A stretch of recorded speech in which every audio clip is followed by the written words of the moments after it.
Hello दोस्तों, राधे कृष्णा। मेरे YouTube channel my food taste में आप सभी का बहुत बहुत स्वागत है।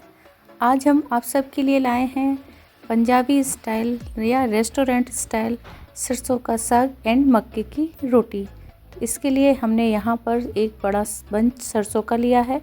इसे हमने अच्छे से धोकर सुखा लिया है और इसके मोटे पार्ट को हमने अलग कर दिया है। ये टेस्ट में हल्का सा कड़वा होता है, तो इसके टेस्ट को बैलेंस करने के लिए हम यहाँ पर और भी सब्जियों को लेंगे, जैसे कि यहाँ मैंने पालक, मेथी और बथुआ गोभी लिया है। एक हिस्सा हम यहाँ सरसों के साग का लेंगे और यहाँ तीनों तरह की सब्जियों का एक हिस्सा। तो इस तरह से हमने आधा आधा पार्ट किया है। आधे में यहाँ 3 सब्जियाँ हैं और आधे में यहाँ सरसों का साग है। तो इन सबको हमने अच्छे से धुल लिया है और इनका पानी निकाल लिया है। तो अब हम इनको एक एक करके कट करेंगे। अगर आपके पास चॉपर हो तो आप इन्हें चॉपर में भी चॉप कर सकते हैं, नहीं तो आप इस तरह से इसे हाथों से भी कट कर सकते हैं। हमने यहाँ पर आपको बिल्कुल ट्रेडिशनल तरीके से इसको बनाना दिखाया है। तो अब हमने सब्जियाँ कट कर ली हैं। तो अब हम एक कुकर लेंगे। हम यहाँ पर कुकर का इस्तेमाल कर रहे हैं जिससे कि ये साग बहुत ही जल्दी बन जाए। तो यहाँ पर हमने साग को कुकर में डाल दिया है और 2 गिलास पानी डाल दिया है। नमक डाल के हम इसको 5 सीटी आने तक अच्छे से पका लेंगे। आप चाहें तो यहाँ पर लहसुन, अदरक और मिर्ची को भी साग के साथ पका सकते हैं।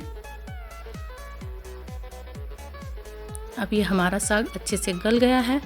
तो अगर आपके पास हैंड ब्लेंडर है तो आप उससे इसको अच्छे से मैश कर सकते हैं। अगर आपके पास नहीं है तो हाथों से चलाने वाली जो मथानी होती है, जिससे हम दही निकालते हैं, उससे भी आप इसे अच्छे से मैश कर सकते हैं। तो अब हम इसको अच्छी सी बाइंडिंग देने के लिए इसकी एक स्लरी बनाएंगे। इसके लिए हमने यहाँ पर मक्के का आटा लिया है 4 चम्मच। इसे हमें पानी से अच्छे से घोल लेना है। और यहाँ पर हमने आधा कटोरी ताज़ा दही लिया है। अगर आपके पास दही नहीं है तो आप आधा कटोरी छाछ भी ले सकते हैं। उसे भी हम मक्के में डाल देंगे, मक्के के आटे में, और अच्छे से घोल देंगे। अब हमने जो स्लरी बनाई है उसे हम साग में डाल देंगे और अच्छे से मिक्स कर देंगे।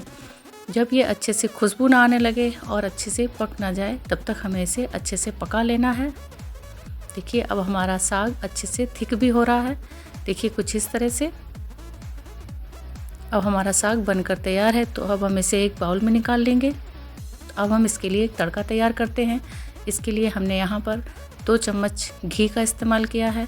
अब हम इसमें लहसुन, अदरक, हरी मिर्च, हींग का तड़का देंगे। यहाँ पर हमने 2 लाल मिर्चों का भी प्रयोग किया है। आप चाहें तो इसे स्किप भी कर सकते हैं। यहाँ पर बारीक कटा हुआ प्याज भी लिया है हमने। अगर आप लहसुन प्याज नहीं खाते हैं तो आप बगैर लहसुन प्याज के भी इसका तड़का बना सकते हैं।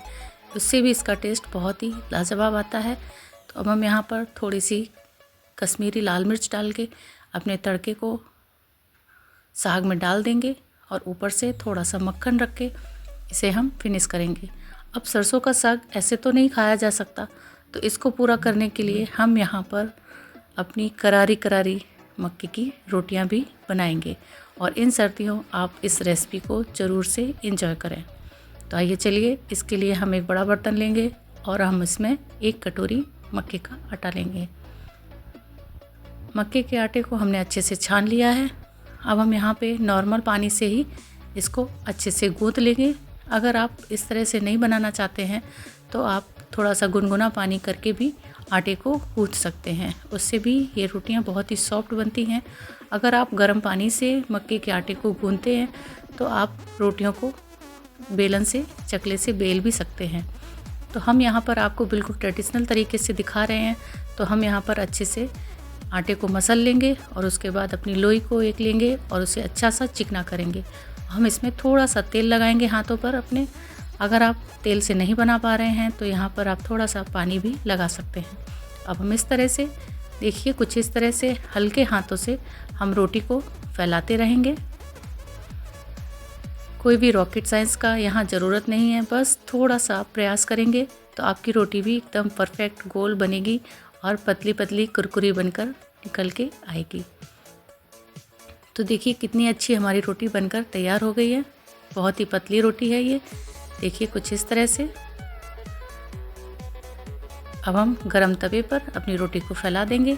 अब हम फिर से दूसरा आटा लेंगे। अब आप देखिए कुछ इस तरह से हम थोड़ा सा तेल लगा लेंगे और उसे इस तरह से फैलाएंगे।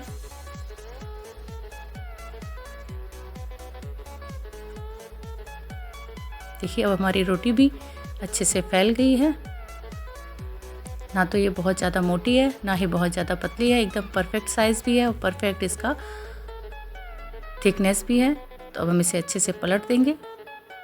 आप चाहें तो ऊपर घी लगाकर भी इसको बना सकते हैं तवे पर, और इसे अगर चाहते हैं तो इसे डायरेक्ट बर्नर पर भी बना सकते हैं। ये आपकी पसंद पर निर्भर करता है। अब हम इसे स्लो आंच पे धीमे धीमे चारों तरफ पलटते हुए या धीमे धीमे घुमाते हुए इसे अच्छे से सेक लेंगे। अगर हम इसे बहुत हाई फ्लेम पर सेकेंगे तो ये सिक तो जाएगी, लेकिन ये बहुत ही स्वेगी रहेगी, क्रंचनेस नहीं आएगा। तो इसमें क्रंचनेस लाने के लिए हम इसको बिल्कुल धीमी आंच पर सेकेंगे, जिससे ये खाने में बहुत ही करारी बनेगी और बहुत ही टेस्टी भी बनेगी। तो अब हम देखिए हमारी रोटियां भी बनकर तैयार हो गई हैं। तो लीजिए तैयार है आपके लिए इन सर्दियों में मक्के की रोटी एंड सरसों का साग, वो भी सलाद के साथ। तो आप इन सर्दियों इस रेसिपी को ज़रूर से एंजॉय करें। दोस्तों आपसे रिक्वेस्ट है कि आपको मेरी रेसिपीज़ कैसी लगती हैं, प्लीज़ कमेंट बॉक्स में ज़रूर बताएं। आपको और क्या क्या रेसिपी देखनी है ये भी बताया करें प्लीज़। अगर आपने मेरा चैनल सब्सक्राइब नहीं किया है तो प्लीज़ मेरे चैनल को लाइक और सब्सक्राइब ज़रूर करें। बेल आइकन दबाना ना भूलें, जिससे कि आगे आने वाले नोटिफिकेशन आपको समय समय पर मिलते रहें। मेरा साथ देने के लिए, मेरा प्रोत्साहन बढ़ाने के लिए आप सभी का दिल से बहुत बहुत धन्यवाद। Thank you and welcome.